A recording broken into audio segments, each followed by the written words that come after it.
Let's dive in the first part, definition. ESG is a very curious combination when you look at it from a social science perspective. So, because in social sciences, people generally don't put environment and society and governance together. But that's what the investment world has done. So, it's a very curious sort of historical accident that environmental concerns, social concerns, and governance concerns are actually put together in this single word called, single phrase called ESG. Uh, why is that? It's essentially a non-financial criteria of company behavior. So what was happening was through second half of 20th century, the idea of a listed company had become very crystallized around shareholder returns. And a lot of theories within the consulting side, management science side, or corporate finance side ended up saying that the job of a management of a publicly listed company, or even any company for that matter, is to maximize shareholder wealth. That was the going idea. That was the primary basis of how people thought about running companies till about 2006, 7, the global financial crisis, and so on. Around that time, a new line of thinking emerged, which essentially challenged the status quo and said, maybe shareholders is too narrow a definition of what they call the stakeholders. A stakeholder is a wider group of people, essentially within the company's context. So think of Tata Motors as a company, right? So Tata Motors has shareholders, which is some of you might actually hold the shares of Tata Motors. Then there is suppliers, the customers. Some of you might even be customers of Tata Motors. The dealers who work with the company. So that's the immediate, and of course, the employees. So that's the immediate circle of influence or connection of Tata Motors, let's say. But there's also community, which is if Tata Motors has a plant in Pune and one in Chennai, let's say, the people around that are also affected by what it does. And then there's, of course, the global community, which is the widest canvas, if you will, which is the cars it produces. Depending on their design, may cause more or less pollution. And so, irrespective of how the customer thinks about it, the global community is paying a price or not, or varying degrees of it, based on how efficient the fuel consumption is. So, all of these are essentially the so called externalities in the economics parlance. What it means is you don't explicitly account for it in your thinking. But increasingly, people started thinking that the shareholder focus is too narrow. We need to focus on stakeholders, which, as I described, the definition keeps widening. Employees, customers, suppliers, wider community within the surroundings of the factories and all, as well as the global community. So then, with that larger definition, you can no longer say, oh, the company had a good earnings result and its sales growth is on track and is doing well. Suddenly, that conventional wisdom got challenged. Now, the question obviously to be asked is, if that's not enough, what should the company be doing and how should it be thinking about doing well? That's when ESG enters the picture. So think of it as this way. Instead of assessing a company purely on financial performance, you are assessing on financial plus non-financial performance.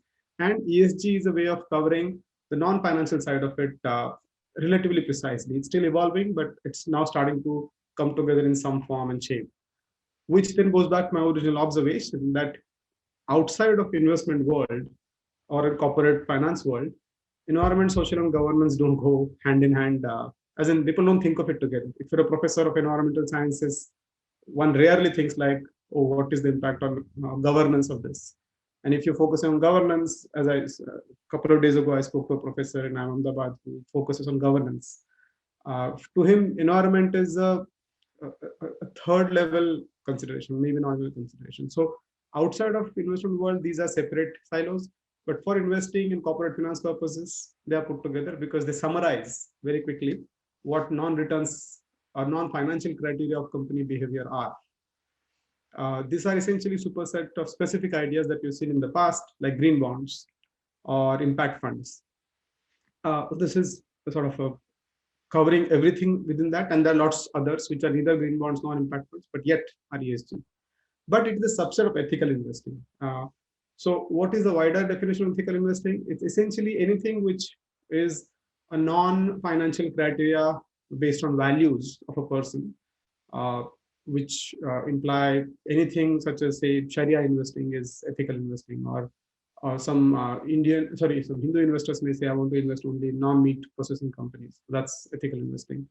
Various criteria. Some people may say, I want to focus on companies uh, which have higher gender diversity and are nicer to the communities around them and so on. But get covered partially in the social angle in ESG, but may not necessarily be covered. So that's a superset.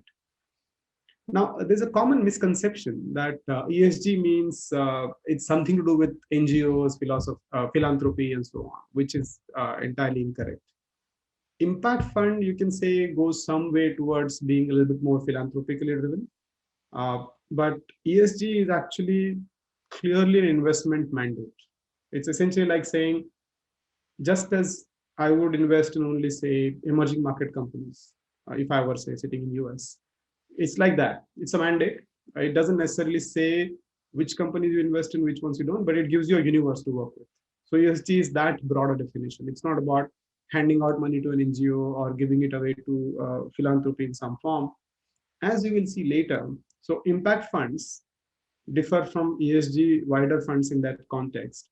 In general, if you look at impact funds, people say things like, I want not only returns on investment, I also want social impact based on my investment. So I want to measure that also. And so people may implicitly then assume that there will be some sort of a returns that you give away for not being focused solely on returns. So if your normal fund earns, say, debt funds earns, let's say, 12% in credit context to private debt context, your impact fund can earn 8% and say that we did lend to disadvantaged groups, and so we earn little less. And that might pass the muster in impact funds context. Not always the case. There are lots of good impact funds which earn as much or better than conventional funds, but it's still understandable. Green bonds in particular have actually not delivered, have actually been priced lower than conventional bonds for the same company. So that's also happened. So in some sense, for these focused concepts, there might be a compromise on returns. But wider ESG investing actually leads to almost superior or at par returns, as we'll see later, also the causes of it. So in a nutshell, ESG is about environment, social, and governance. It's about non-financial criteria of company behavior, and it's a subset of ethical investing. It's not about philanthropy, as in it's not exclusively about philanthropy and compromising on returns. In fact, it might deliver good returns. So with that definition out of the way, let's move forward. Before I move there, let me just clarify that I would invite questions on the way as well. So if you have any questions, please feel free to type it in the comments box. I'll take it up during the presentation also. We'll have a separate Q&A session at the end as well. But just if the question is topical to what we're talking about on that slide or the previous slide, happy to take that up as well. Now, how do you go about investing in, as in how do I go about creating ESG mandate? To be very clear, ESG has been a pull strategy. What I mean by that is, it's not that investment managers of the world suddenly thought that ESG is a good idea and they pushed it out as a fund. In India, that might have been the case, as we've seen last few quarters.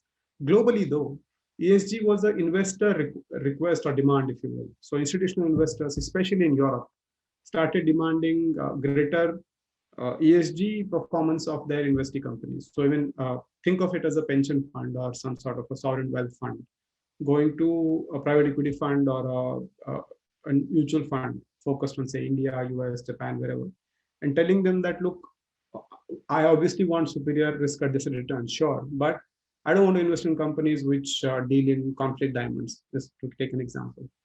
And suddenly the investment manager has to sit up and think about each of his investee companies or her investee companies and say, okay, is this company linked in some form to what mandate my investor has given?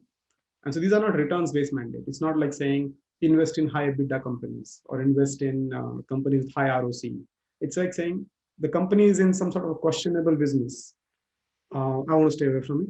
Or it might be a legitimate business, but I don't like it. So a good example of that is coal-fired power plants. There is nothing illegal about them. They're absolutely above board. Most of them are owned by governments anyway. But I may say that I am so against coal-fired power plants that I don't want to have a coal-fired power plant-based company in my portfolio at all. I can say that as a pension fund manager, I can say that as a family office, or I can say it as a retail investor, as we see later on, increasingly. So it came as an investor mandate rather than a fund strategy. So it's not like a fund uh, cooked up this idea and went to investors. The investors demanded it, especially the institutional ones. Funds basically followed suit. So the investors came about asking for this. It essentially boiled down to three different types of sort of ESG methodology, let's call it. So just to be clear, ESG is not an investment strategy. So you can always combine it with investment strategy. Think of ESG as a way of altering the investment universe or weightages of companies in it. On top of that, you can do whatever you want to. On uh, let's take a concrete example. आपने मोतिलाल ओसवाल का strategies काफी सुना होगा, value investing वगैरह, buy right, sit tight, so on and so forth. So it's value strategy. That's very clear. तो उसमें कि low PE company खरीद लो. I'm just simplifying it. Once you're sure that the management is good quality, the business is in good domain, etc. और उसको hold करो over 2, 3, 4, 5 years. So let's call it the value strategy. So Warren Buffett also talks about it. In India, lots of people talk about it, including MOSL. Now, I can go to MOSL and say, do value strategy, but do it as ESG constrained value strategy. What would that mean? That would only mean that if MOSL's value portfolio has 25 stocks, and I give an ESG mandate which exclude 2 or 3 of them, then the portfolio will have to shrink to the 19, 20 stocks. That's all. And so the way to alter the portfolio or alter the universe, there are 3 ways to do it, which are here. And as the pyramid shows, the tilt west ESG mandate almost doesn't alter the universe, just alters the relative weights. Negative screening alters it a little bit more. Positive screening is the most constraining of them. So let's see the examples. Let's take a simple example of BSE 200, or let's even take Nifty 50 as a much smaller universe. So Nifty 50 has 50 stocks. उस 50 stock में से tilt base में क्या होगा, negative में क्या होगा, positive में क्या होगा. Let's see all 3. In tilts, essentially saying, let's say I'm the investor, I'm telling my manager that you have to use ESG with a tilt, which that means is if Reliance has 8%, HDFC Bank has 8%, and so on and so forth, in Nifty 50, all the way to Eicher Motors has say 2%, 1%, whatever. So all the numbers are known, which is the index weight. I say that based on ESG scores, you tilt the weights above or below the index weights first, which means, let's say HDFC Bank I'm neutral about. It's neither bad nor good for the environment. And let's say I like Infosys because it's good for the social and governance side.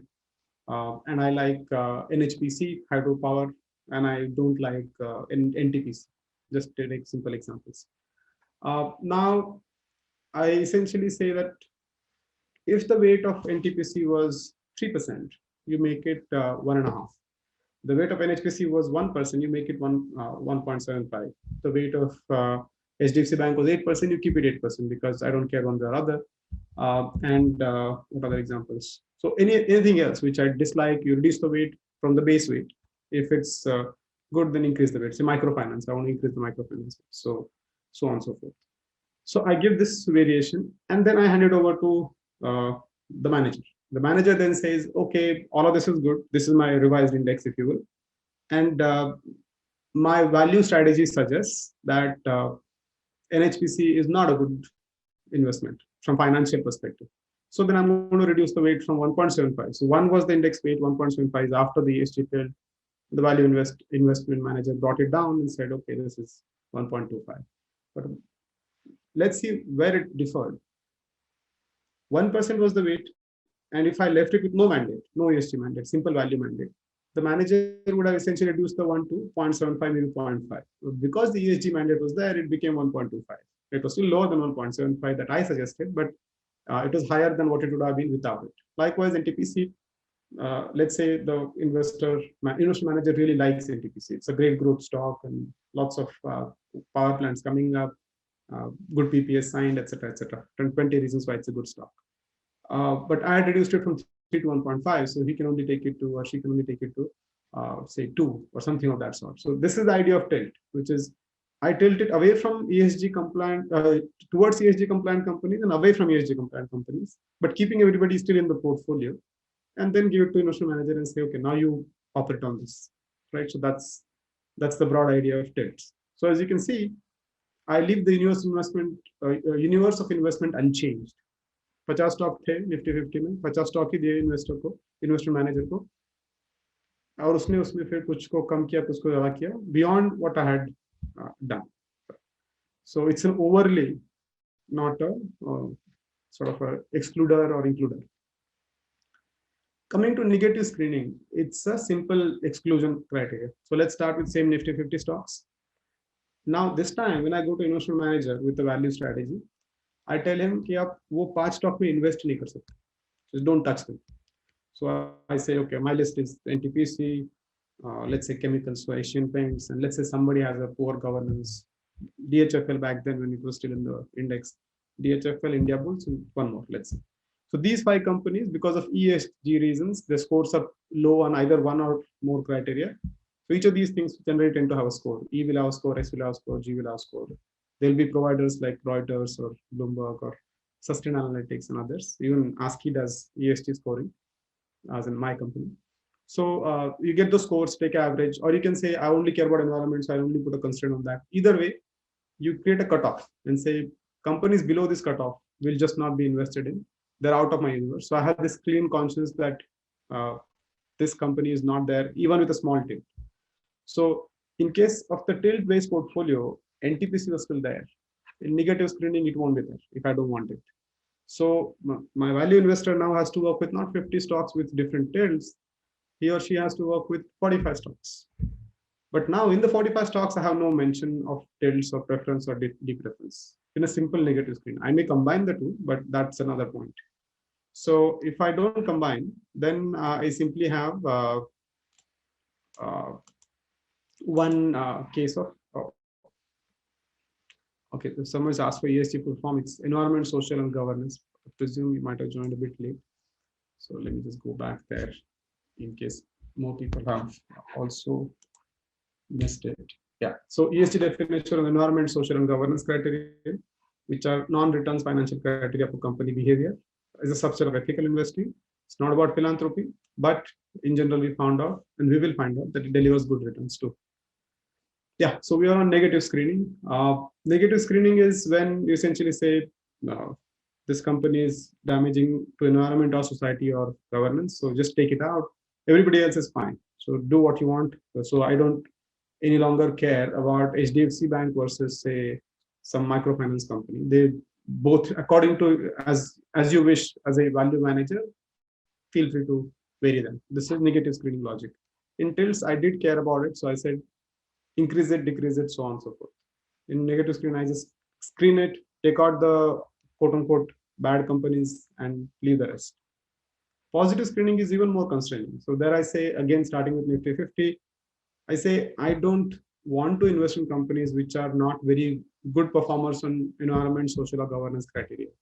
So I may reduce the risk not to 45, but to just 12 and say, these are companies which are beneficial to environment. So in this case, I may, just to take an example, not that HDFC Bank has poor score on any of them, but let's say HDFC Bank is a neutral company, which is neither good nor bad on ESG. So I just, in the negative screening, it would be unaffected. In tilt also, it will be unaffected. But in positive screening, I may throw it out saying, I want to look at actually good scorers on ES, environment, social, and governance criteria. So I want to look at companies which are good on all 3, or at least 2 out of 3. And if a company is neutral, I want to keep it out.